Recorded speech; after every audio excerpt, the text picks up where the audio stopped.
آپس میں ہوں، گاڑی میں ہوں، کسی میٹنگ میں ہوں، یا وزیر ہیں آپ، کوئی حرج نہیں، صلی اللہ علیہ وسلم چلتا رہے دل میں، صلی اللہ علیہ وسلم. کوئی بات کی پھر اندر زبان کے پڑتے کوئی دیکھ تو نہیں رہا.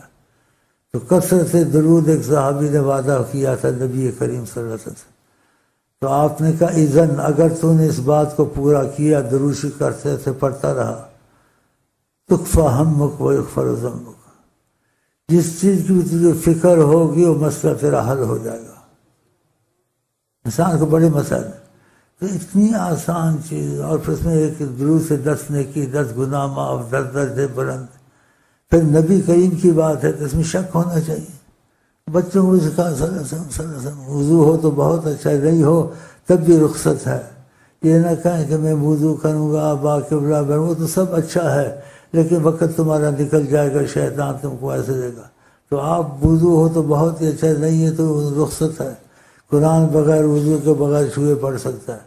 تو اپنے پر سختی نہ کرے، انسان کمزور ہے. تو آپ صلی اللہ علیہ وسلم، صلی اللہ علیہ وسلم، صلی اللہ علیہ وسلم زبان پہ چلے، 24 گھنٹے پڑھتے ہیں. تک رہبر کا سایہ. ہو گیا. اب آقا جی کی بات کریں. مکھن لگا رہے ہیں، مکھن. ایک آدھ جملہ کہہ دیا، سمجھانے کی طریقت میں احساس کے بغیر نہیں ہوتا. بس وہ تو سب مانتے ہیں، لیکن یہ تو وہ کا ہے جس نے کچھ دیکھا ہے. ان سب نے دیکھا ہے، پوچھو ان سے. پہلے کہیں گے رہبر کیا ہوتا ہے. وہ آتے 14 سال 12 سال کے، مجھے کہتے سیمنٹ کی دکان چلو، بیٹھا ہوا سیمنٹ والا منحوس، اس کو ابھی تک یہی مرض لگی ہوئی ہے، سیمنٹ کی دکان چل رہے، کاروبار چل رہے.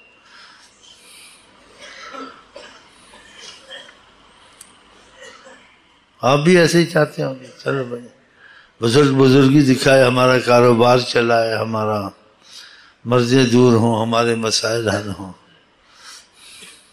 میں کہتا ہوں سب غرق ہوں، میرے پاس وہی آئے جو کہ مجھے آقا جی چاہیے، بس خلاص، فینش.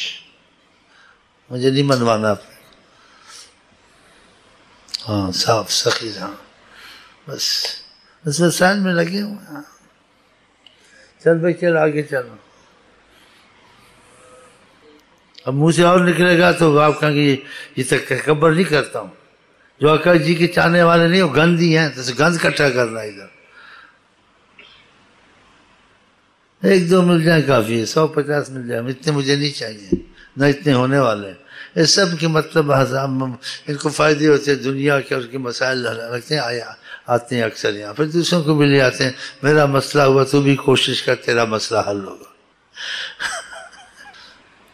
تمہاری مرضی ہے. یہ عورتوں کی مرضی، سب سخت خلاف ہوں، اس میں سخت خلاف ہوں. ساری دنیا خالی رہے، جہاں بیٹھے ہوں حضرت محمد مصطفیٰ کے چاہنے والے بیٹھے ہوں. پاکستان عاشقستان بن جائے انشاءاللہ. صفا بات ہے جی. ہم اوپر سے کہتے ہیں، ہم تو 4-6 جماعتیں کہتے ہیں پڑھاؤ، لڑکی سے زیادہ پڑھاؤ، تمہاری عزت کو خطرہ رہے گا. اور اچھا بھی نہیں ہے، اچھا بھی نہیں، عزت کو بھی زیادہ پڑھیں گے. لیکن کہتے نہیں، پھر ایسے کہیں کہ لو جی ہم پاس ہونے آئے ہیں، ہم ڈگریاں لینی ہیں، شیخ دعا کر گا. یہ تو بیڑا غرق کر رہا ہے. تو عشق میں بیڑا ہی غرق ہوتا ہے، عشق میں بیڑا تو نہیں چلتا.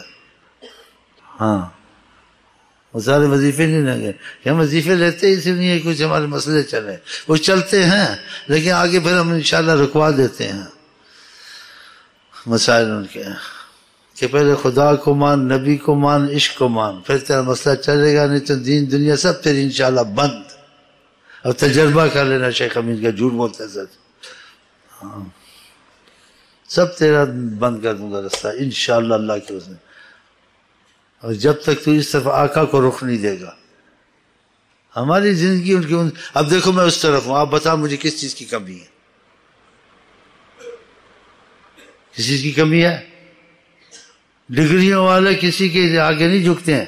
ادھر جھاڑو دیتے ہیں، لیٹرین دلواتا ہوں اللہ کی قسم، پاؤں پکڑتے، مائی باپ انداتا کرتے رہتے مجھ کو. یہ اپنے باپ کے سامنے نہیں کرتے ہیں تو پھر تم کو یہ لائن اچھی ہے بری ہے؟ سب کچھ ملے گا، بغیر خواری کے، بغیر ذلت کے، بغیر ایمان چھوڑنے کے۔ یہ جو دنیا حاصل کرتے ہیں ایمان چھوڑ کے حاصل کرتے ہیں، آخرت کو خراب کر کے کرتے ہیں۔ تمہاری آخرت بھی بنے گی، دنیا بھی بنے گی، شیخ امین کی طرح بیٹھ کے عیش کرو کھاؤ۔ دیکھو تمہارے سامنے اب کہنے جو کہتا ہے اگر ہم اس کی بات پہ چلے تو کیا ملے گا، تو دیکھو میری حالات کیسے ہیں، اچھے ہیں خراب ہیں، تو تمہاری بھی انشاءاللہ ایسے ہو جائیں گے۔ ہاں تو اندازہ لگاؤ نا، ظاہر بھی اندازہ لگاؤ، باقی اندازے بعد میں لگیں گے۔ ہاں تو اس لیے صرف آ جاؤ، جن کے گیت گا رہے ہیں انہی کے بن جائیں، انہی کی سوچیں ہر وقت رہیں۔ اب آپ ادھر لگیں گے تو کب آپ کے پاس اتنا وقت ہوگا کہ آپ وظیفے زیادہ پڑھیں، آپ درود زیادہ پڑھیں، اس پر گڑبڑ ہو جائے گی نا، تو وقت بھی تو نکالنا ہے نا۔ ہاں یہ تو پھر آج سے آدمی لاتے ہیں، تمہیں جذبے میں باتیں بتا دی ہیں، یہ باتیں تو نہیں بتانی چاہیے، پھر بھاگ جائیں گے سارے کہ ہاں یہ تو دھوکہ دے گا آگے یہ تو ہم کو صوفی درویش مجذوب بنائے گا، یہ تو ہم کو انشاءاللہ غوث کتب قلندر بنائے گا، تو پھر بری بات ہے غوث کتب قلندر بننا، دنیا تمہارے قدموں میں آئے گی، کم سے کم نہیں تو مجذوب تو بن جاؤ انشاءاللہ۔ ایک دعا آپ کو تحفہ اور ہدیے کی دے دیتا ہوں، جس کو آپ نے معذرت سے پڑھا، انشاءاللہ کبھی یہ چیز آپ سے نہیں جائے گی مرتے دم تک، لیکن خوف ضرور رکھیں اس نعمت کا۔ دوسری آقا جی کی ساری باتوں کا احترام کرنا چاہیے، کوشش وہ لوگ تم سے دور ہوں، اور مغرور کبھی نہ ہونا۔ صحابہ کو نصیحت کا دکھ کہتے ان سے زیادہ تمہارا بنی شیطان دھوکہ بھی دیتا ہے، اس کے دھوکے میں نہ آ جانا۔ تو دعا جو تحفے سے طور سے دیتا ہوں، کوئی اور بھی پڑھ لے تو کوئی بات نہیں، وہ یہ ہے بسم اللہ الرحمن الرحیم، اللہم صلی علی سیدنا محمد وعلی سیدنا صلی علی النبی الکریم، یا رب بجاہ وجہک الکریم وبحرمت کرامتک آمنا من السلب وعلی آلہ وصحبہ وسلم۔ ایک دفعہ 3 دفعہ ہر نماز کے بعد پڑھ لیا کریں، ہو سکے تو کچھ صدقہ نکال لیا کرے، نہیں تو 3 دفعہ کچھ صرف آقا جی کو میری طرف سے بخش دیا کریں، جیسے تمہاری بات۔ یہ بہت زبردست دعا، اگر یہ تم نے معذرت کی دعا تک دی، یہ نعمت تمہارے سے انشاءاللہ کبھی مر تک دم تک نہیں جائے گی۔ اور دوسری میں دعائیں تمہاری کرتا ہوں، خدا تم میں صلاحیت پیدا کرے۔ خدا حافظ، السلام علیکم۔